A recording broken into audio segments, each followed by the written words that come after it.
Hi there, this is Dr. Embody, and one thing I will be doing this semester is that for every project I will have a brief introductory video, some tips on how to get started, particularly with the problem solving aspect of it, and then some little bit about maybe some of the Python that's involved. Now, this first project is related to one of the great loves that I have. My wife and I go canoe camping in the wilderness every summer. And in fact, let's bring up, there's a picture, for example, from this summer's trip in Canada. And what this project is about is actually going up to the kind of things that you have to be doing for planning if you're going to go to the Boundary Waters canoe area, which is what forms the border of Canada and the state of Minnesota. And one of your challenges when you're planning is to figure out how one of the challenges is to figure out how long it's going to take you to get from point A to point B. Now you can, and so here's a little slice out of a map from the Boundary Waters, and there's lakes and land and stuff like that. And the what's marked with the black here is a portage. In this case, going from Mesaba to Lug Lake, and it's got a 75 there. So how long is it going to take us to do that portage? Well, the 75 is in this old measurement called rods.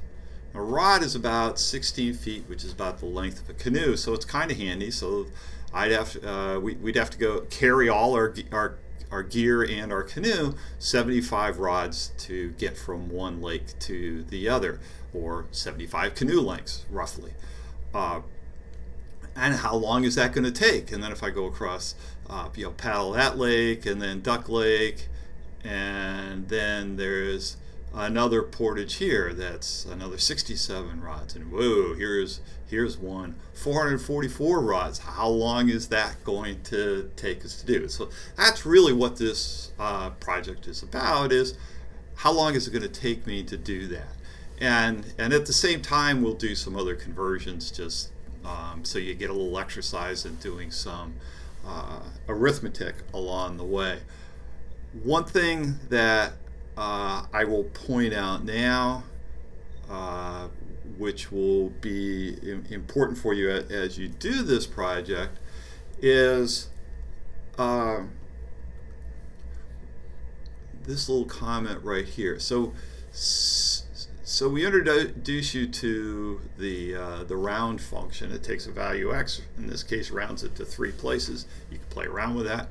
But the important thing is you never, and this is a mathematical thing, doesn't really have much to do with programming in particular, but you don't round the intermediate results. So if you go through a number of calculations, you don't round until the very end.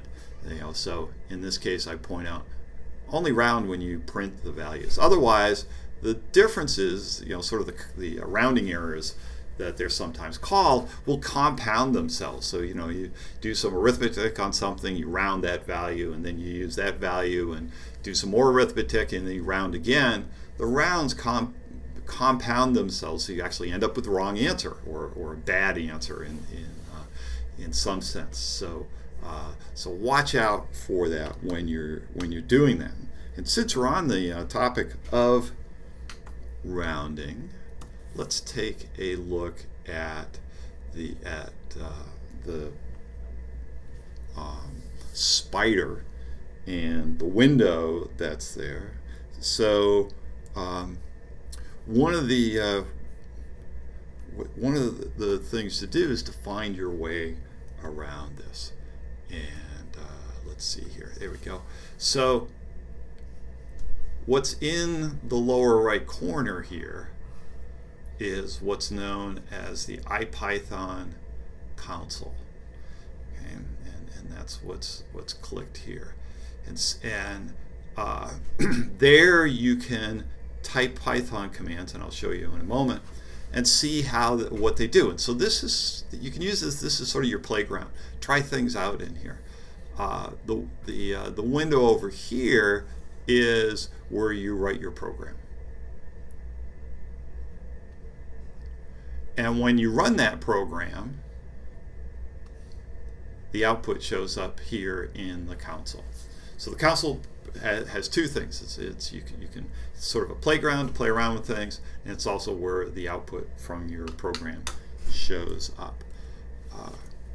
So, for example, if I wanted to try something here, I could say x equals 3.2456, something like that, and I can print x. I can see what x's value is, and I can also print and at the same time round x to one place. And so now you see that whereas the value of x was 3.2456, when I rounded it to one place, then it's just 3.2. And notice the value, oops, sorry, typo, value of x has not changed. It's still 3.2456. So the rounding didn't change x. It's actually, we'll be learning about this later on. Rounding is actually a function. It returns a value. It doesn't change the arguments. So one of the things that we do when we're solving this project is that we give you a program to start with. And so let's bring that up. Let's get to the right directory.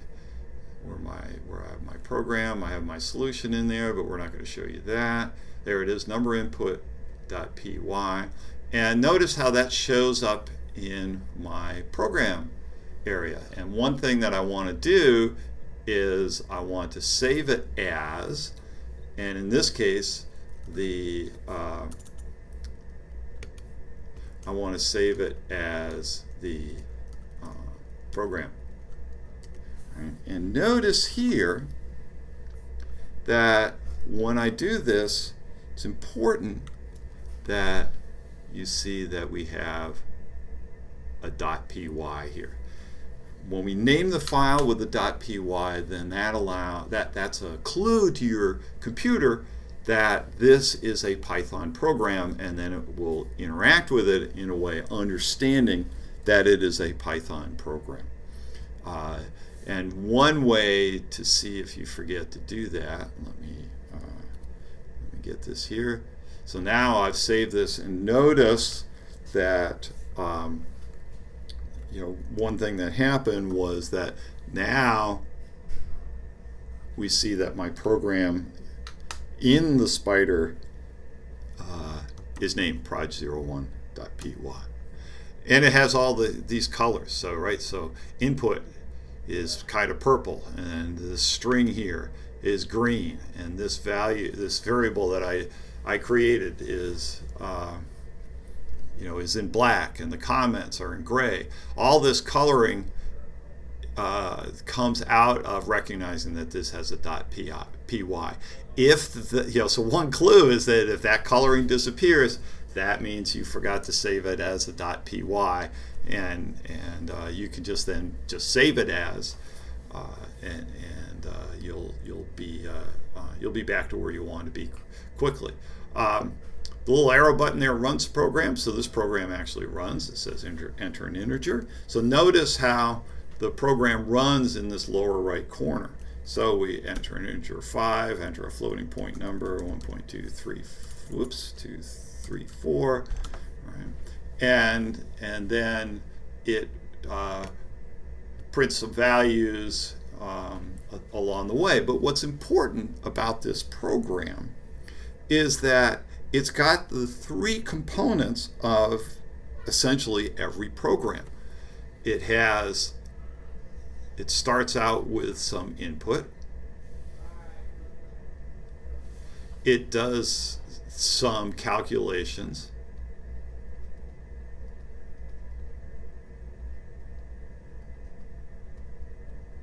And then as this third part, it prints out some results. There's some output generated.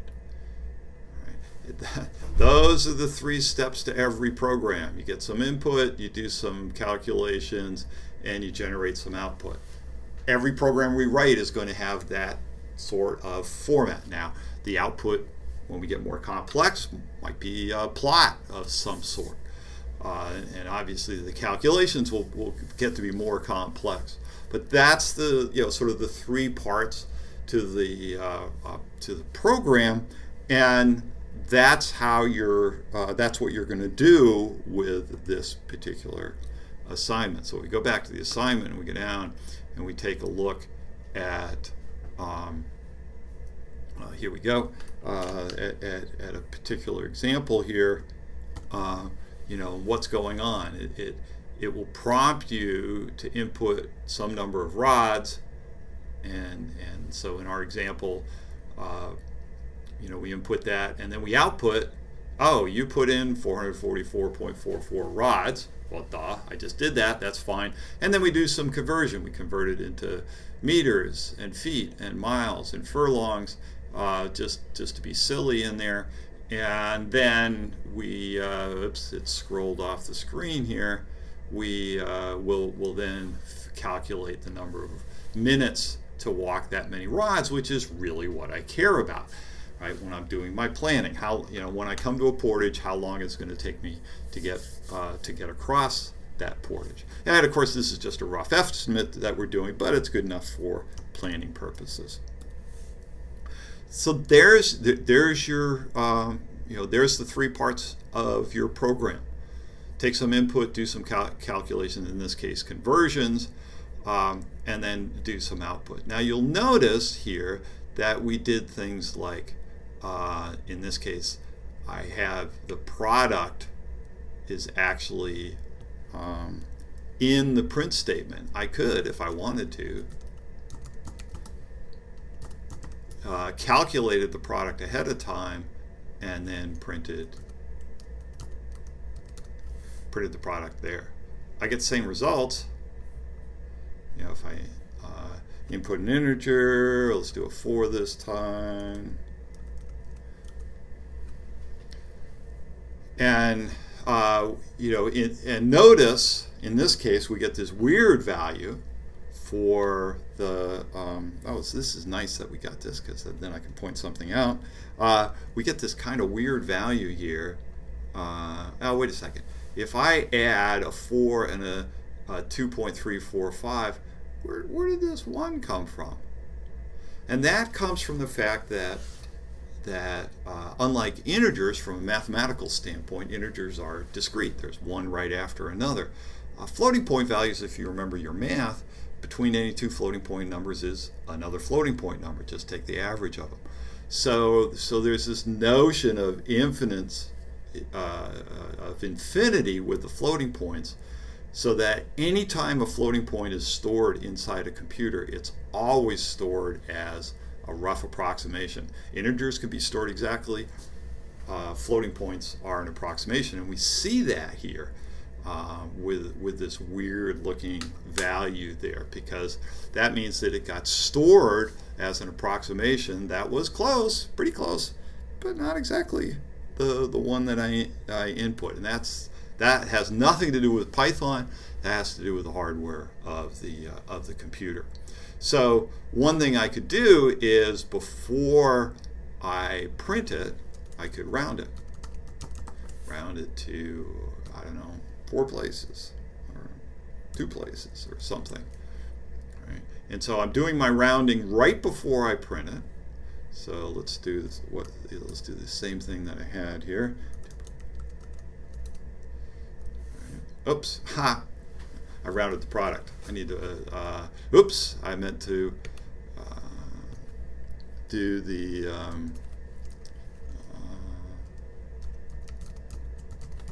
I'll call it their sum. So we'll calculate their sum. I didn't actually use sum because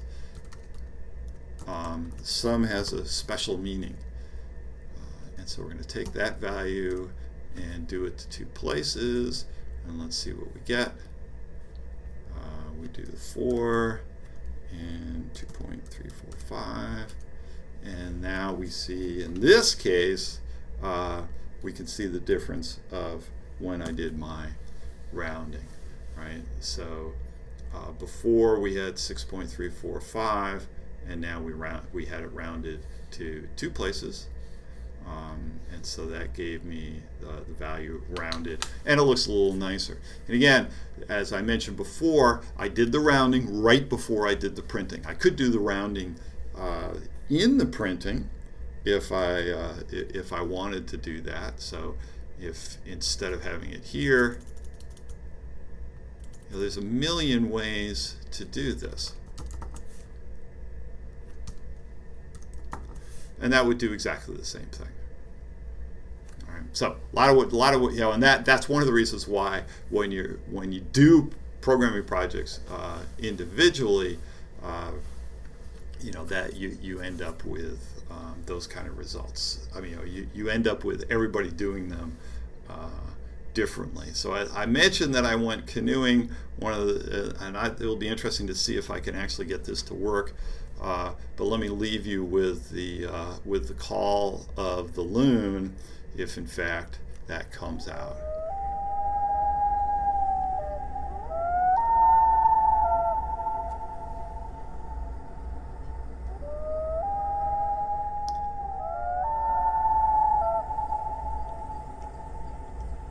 You'll hear. All right.